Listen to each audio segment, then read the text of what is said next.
दिवाली पर घर आई अमीर सहेली। अरे गौतमी बेटा, तुम यहाँ क्यों बैठी हो? माँ देखो ना, सभी बच्चे पटाखे जला रहे हैं, मुझे भी पटाखे जलाने हैं। गौतमी बेटा, तुम जानती हो ना, इस बार पिताजी को पैसे नहीं मिले, वरना वो तुम्हारे लिए जरूर पटाखे लेकर आते।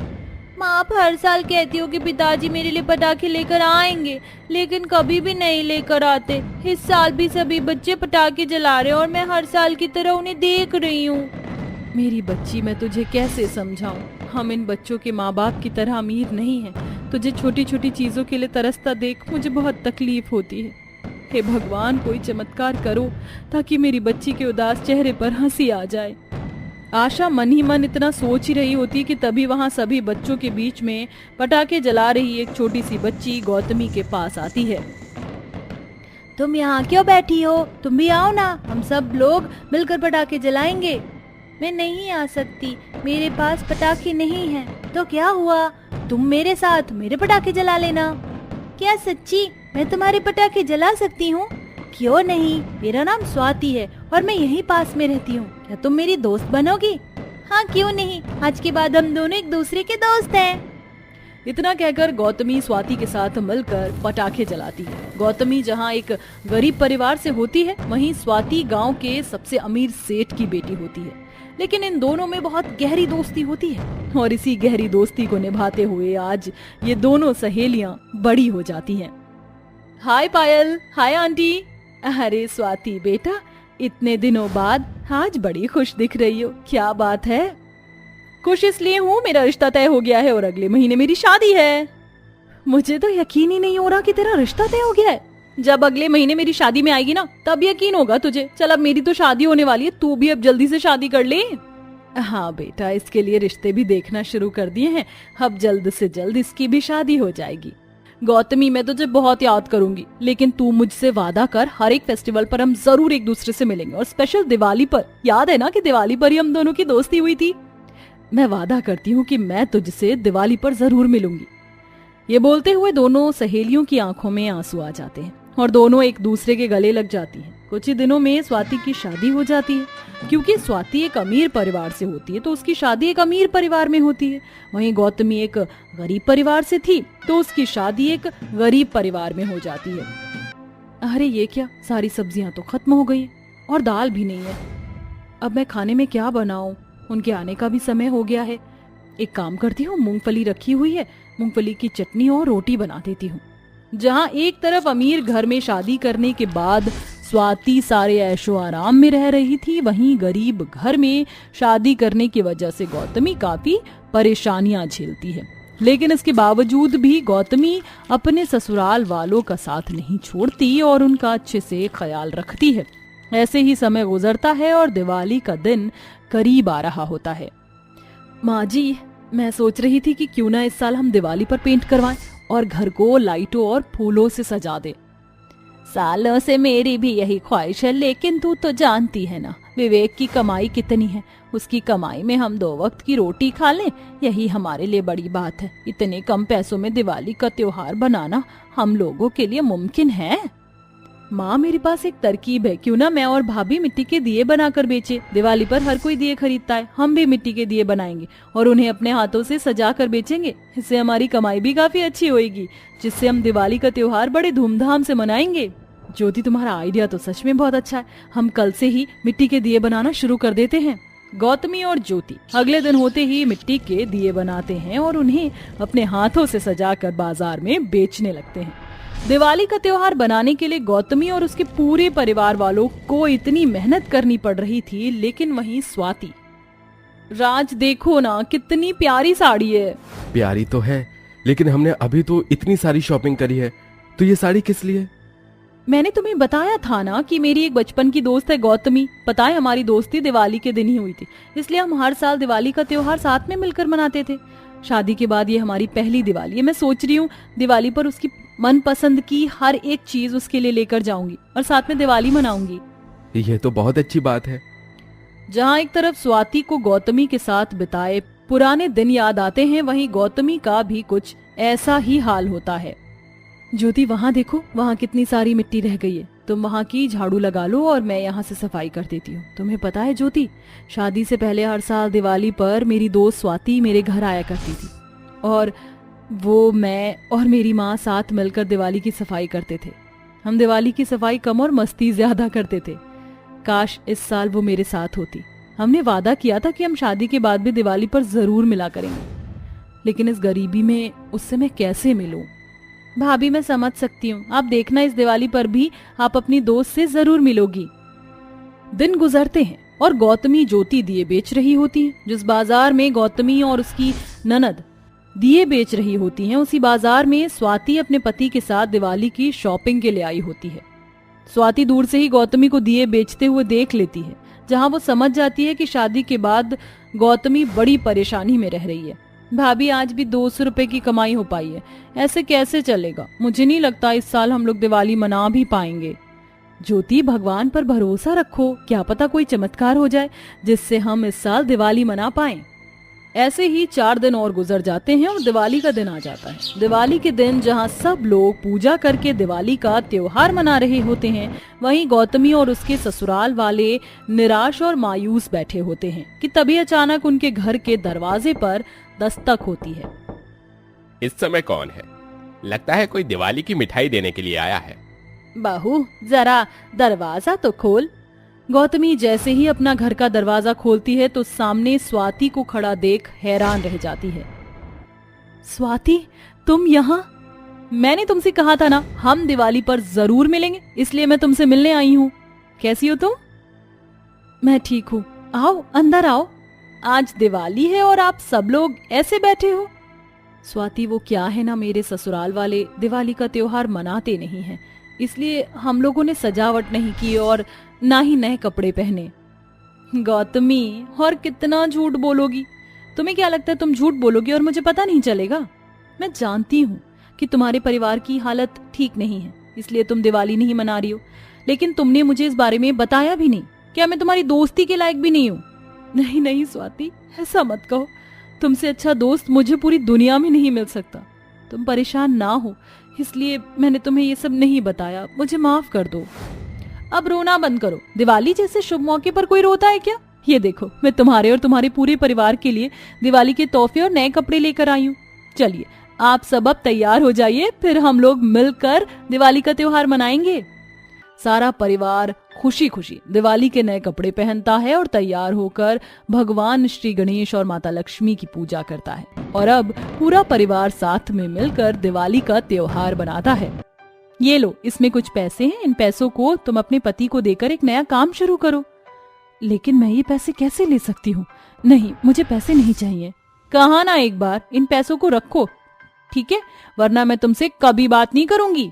स्वाति की बात सुनकर गौतमी उन पैसों को रख लेती है, जिसके बाद गौतमी और उसका पति पैसे की मदद से अपना एक नया काम शुरू करते हैं और अब उनके परिवार की हालत ठीक होने लगती है, जिसके बाद अब दोनों सहेलियां हर साल मिलकर खुशी खुशी दिवाली का त्योहार बनाती हैं।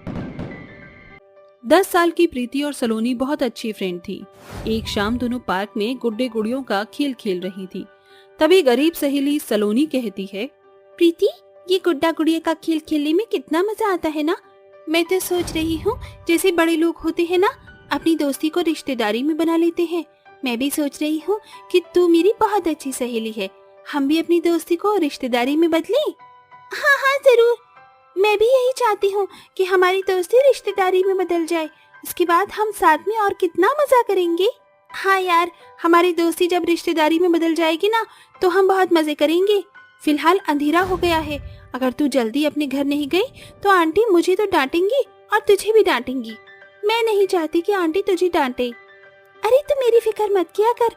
अच्छा, अब मैं चलती हूँ। ये कहने के बाद दोनों अपने अपने घर चली जाती हैं। वक्त गुजरता है। एक शाम उदास होकर प्रीति सलोनी के गले लग जाती है। क्या हुआ पागल, तू ऐसे रो क्यों रही है? जैसे तेरी शादी हो रही है और तू दूर जा रही है।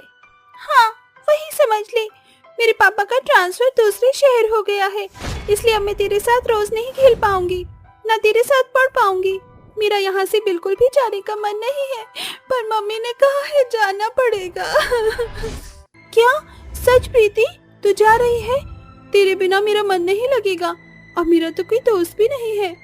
तू ही मुझे बहुत प्यार करती है, मेरा ख्याल रखती है। हाँ, इसीलिए तो रो रही हूँ। आखिर समय तुझसे मिलने आई थी। अपना हाथ आगे कर, मेरी तरफ से तेरे लिए स्पेशल गिफ्ट है। इस ब्रेसलेट को हमेशा पहन के रखना। पक्का, प्रॉमिस प्रीति, कभी इस ब्रेसलेट को नहीं उतारूंगी। रुक, मेरे पास भी तेरे लिए कुछ है। ये दुर्गा माता का लॉकेट है जो हमेशा तेरी रक्षा करेगा। इतने में प्रीति के माता पिता आते हैं। प्रीति बेटा, पापा को लेट हो रहा है, अपनी फ्रेंड को बाय बोलकर जल्दी आओ। बाय सलोनी, अब मैं चलती हूँ। इतना कहकर प्रीति अपनी मम्मी पापा के साथ कार में बैठकर चली जाती है। उसके जाने के बाद सलोनी बहुत अकेली उदास हो जाती है। वक्त के साथ दोनों सहेलियां बड़ी हो जाती हैं। जहां प्रीति एक बहुत बड़ी फैशन डिजाइनर बन गई थी और वापस उसी शहर में शोरूम ओपन करती है, वहीं दूसरी ओर सलोनी के माता पिता ने अपने जैसे गरीब घर में कुणाल से सलोनी की शादी कर दी थी। शादी होने के बाद सलोनी अपनी ससुराल को बहुत अच्छे से संभालती है। वहीं झोपड़ी जैसे घर में सलोनी चूल्हे पर खाना बना रही थी। तभी देवर विराट एक पंखा लेकर उसकी हवा करता है। अरे वाह, बहुत अच्छा लग रहा है। ये हवा कहाँ से आई? अरे देवर जी, आप? माँ जी ने देख लिया तो गुस्सा करेंगी। अरे भाभी, आप तो मेरी माँ समान हो। जैसे माँ की सेवा करता हूँ आपकी भी करने दीजिए। इतनी गर्मी में खाना बनाते बनाते आपको पसीने आ रहे हैं। आप बहुत अच्छे हो देवर जी। मैंने खाना बना लिया है, जल्दी से खा लीजिए। जाइए, बैठ जाइए। भाभी के कहने पर विराट बैठ जाता है। फिर सलोनी उसे गरम गरम खाना खिलाती है। तभी सास मनोरमा कहती है, ए बहुरिया, तुझसे कहा था गट्टे की सब्जी बना दे। ये क्या सोयाबीन उबाल के ले आई, जरा सा भी स्वाद नहीं है इसमें। माँ जी, घर में पैसों की किल्लत हो गई है। ये तो आप जानते ही हो कि कुणाल बाहर काम करने गए हैं, देवर जी भी पढ़ाई कर रहे हैं। ऐसे में जो होगा वही बनाऊंगी ना मैं। गरीबी में क्या स्वाद। हाँ माँ, आप भाभी को क्यों कह रही हो? घर में जो होगा वही तो बनाएंगे वो। और मुझे तो खाना बहुत अच्छा लग रहा है। आपको क्यों नहीं लग रहा? फिर खुश हो गया तू अपनी भाभी की तरफदारी करके? कमाई धमाई करने लग जा, अपनी भाभी के पल्लू से निकल और शादी कर। अब तो भाभी कराएंगी मेरा रिश्ता। क्यों भाभी? अच्छा भाभी, मुझे एक दोस्त की शादी में जाना है, अमीर घर की शादी है, तो मैं चलता हूँ। कुछ देर बाद विराट एक शेरवानी पहनकर तैयार हो जाता है जो कि फट रही थी। हे भगवान, अब क्या होगा? इतनी महंगी शेरवानी लाया था मैं, ये तो कोई डिजाइनर ही ठीक कर सकता है। क्या करूं? अरे देवर जी, इतना परेशान होने वाली क्या बात है? यहाँ से थोड़ी ही दूर पर 1 महीने पहले बहुत अच्छा डिजाइनर शोरूम खुला है, आप वहाँ चले जाइए, वो इसे ठीक कर देंगी। थैंक यू भाभी। ऐसा बोलकर विराट डिजाइनर शोरूम चला जाता है, जहाँ उसकी टक्कर शेफाली नाम की लड़की से हो जाती है। तभी वो उसे बाहों में संभाल लेता है, जहाँ उन दोनों की आंखें चार हो जाती हैं। सॉरी, थोड़ा जल्दबाजी में था। आप ठीक तो है ना? वाओ, कितना गुड लुकिंग है। मेरा मतलब, इतनी जल्दबाजी क्यों है आपको? क्या हुआ? वो मेरी शेरवानी खराब हो गई है और मुझे अर्जेंट शादी में जाना है। डोंट वरी, मैं इस शोरूम की सेकंड ओनर हूँ। शेरवानी जल्दी से ठीक करवाती हूँ। ये बोलकर शेफाली अपने स्टाफ मेंबर से वो शेरवानी जल्दी से ठीक करवाती है। इतने में वेट करते हुए विराट को बहुत देर तक घूरती है। तभी उसकी शेरवानी लाकर कहती है, ये लीजिए शेरवानी, बिल्कुल ठीक हो गई है। अगर आपको डिजाइनर कपड़े, साड़ी कुछ भी लेना हो तो यहाँ जरूर विजिट करिएगा। 50% डिस्काउंट है आपके लिए। जी जरूर। शेरवानी लेकर विराट अपनी दोस्त की शादी अटेंड करता है। वहीं कुछ दिनों बाद फिर से विराट की मुलाकात शेफाली से होती है। फिर वो दोनों एक कैफे जाकर बहुत देर तक एक दूसरे से बातें करते हैं और धीरे धीरे रोज की मुलाकातों से वो एक दूसरे को प्यार करने लगते हैं। दूसरी ओर तेज बरसात से उनके घर की झोपड़ी में पानी टपकने लगता है, जिससे उनका रहना मुश्किल हो जाता है। सलोनी घर में झाड़ू मारकर पानी निकालती है और विराट भी उसकी मदद करता है। अरे देवर जी, आप मेरी मदद मत करिए, मैं खुद कर लूंगी। इस बरसात में तो अपने ही घर में रहना दुश्वार हो गया है। अभी छत टूट गई है इसलिए ऐसा हो रहा है। भाभी, मैं नौकरी की तलाश करता हूँ, पढ़ाई तो मेरी पूरी हो गई है, कुछ महीनों में मरम्मत हो जाएगा। अगले दिन विराट सलोनी से मिलता है। क्या तुम मुझसे शादी करना चाहती हो? पर मैं बहुत गरीब घर में रहता हूँ, छत भी टूटी हुई है और तुम अमीर हो। मुझे फर्क नहीं पड़ता विराज, मेरे मन में अमीर और गरीब का कोई ख्याल नहीं है। मैं बस तुम्हारे साथ अपनी जिंदगी बिताना चाहती हूँ। तुम मेरी भाभी से रिश्ता मांगने आओ ना, क्योंकि वो मेरे बहुत क्लोज हैं। ठीक है, मैं कल आऊंगा अपनी भाभी को लेकर। कुछ देर बाद दोनों अपनी भाभी से अपने रिश्ते की बात करते हैं। फिर शेफाली की भाभी प्रीति, जो कि उसकी सहेली थी और अमीरी का घमंड भी था, बारिश में ही कार में बैठकर विराट के घर पहुंचती है और बाहर से ही उनके घर की परिस्थिति भांपकर वापस लौट आती है। शेफाली, ये सब क्या है? इतनी अमीर होकर इतने गरीब घर में जाओगी? मैं गई थी वहाँ, उसके घर में टूटी फूटी छत है जिसमें बरसात से पानी निकलता है। How do you live in that house? भाभी, मैं विराट से बहुत प्यार करती हूँ, आप उसके घर को मत देखिए। 4 पैसे विराट कमा लेगा तो वो घर बाद में मरम्मत हो जाएगा। उसने मुझे सब बताया है। कल उसकी भाभी आपसे मिलने आ रही है, प्लीज मान जाइए। बिना जवाब दिए प्रीति अपने रूम में चली जाती है। अगले दिन भरी बरसात में कीचड़ के पांव लेकर विराट, मनोरमा और सलोनी वहां आते हैं। बचपन के बाद दोनों सहेली अब रूबरू होती हैं, इसलिए वो एक दूसरे को पहचानती नहीं थी। नमस्ते माँ जी, आइए। नमस्ते बेटा। ओह, तो ये है विराट और उसकी भाभी। देखो हमारा घर कितना बड़ा है, शान और शौकत देखो और अपनी औकात देखो। देखिए, आप समझने की कोशिश कीजिए। विराट की बहुत अच्छी जगह जॉब लग गई है और हम उसे अपनी पलकों पर बिठा कर रखेंगे। शेफाली को किसी चीज की कमी नहीं होगी। अच्छा, 1 मिनट, ये तो मेरा ब्रेसलेट है जो मैंने सलोनी को दिया था। ये तुम्हारे हाथ में क्या कर रहा है? चोरी किया है कहीं से तुमने क्या? ये आप क्या बोल रही हो? ये मेरी बचपन की सहेली प्रीति का है जो आज तक नहीं उतारा। प्रीति का मतलब मेरा तो सलोनी है ना? तो सलोनी है ना? देख, मैंने भी तेरा लॉकेट आज तक कभी नहीं उतारा। प्रीति, तू मेरी दोस्त इतने सालों का, पता है मैंने तुझे कितना याद किया। ऐसा कहकर दोनों एक दूसरे के गले लगकर बहुत रोती हैं। किसी को कुछ समझ नहीं आता। फिर दोनों सहेलियां सबको अपने बचपन की बात बताती हैं। अच्छा, तो ये बात है, तुम दोनों बचपन की सहेलियां हो। हाँ माँ जी, आप सब और सलोनी, तू मुझे माफ कर दे जो मैंने इतना गलत बोला, लेकिन आज हमारे बचपन की बात पूरी हो जाएगी। हमारी दोस्ती रिश्तेदारी में बदल जाएगी। बिल्कुल सही कहा तूने। चलो अब इन दोनों की शादी की तैयारी करते हैं।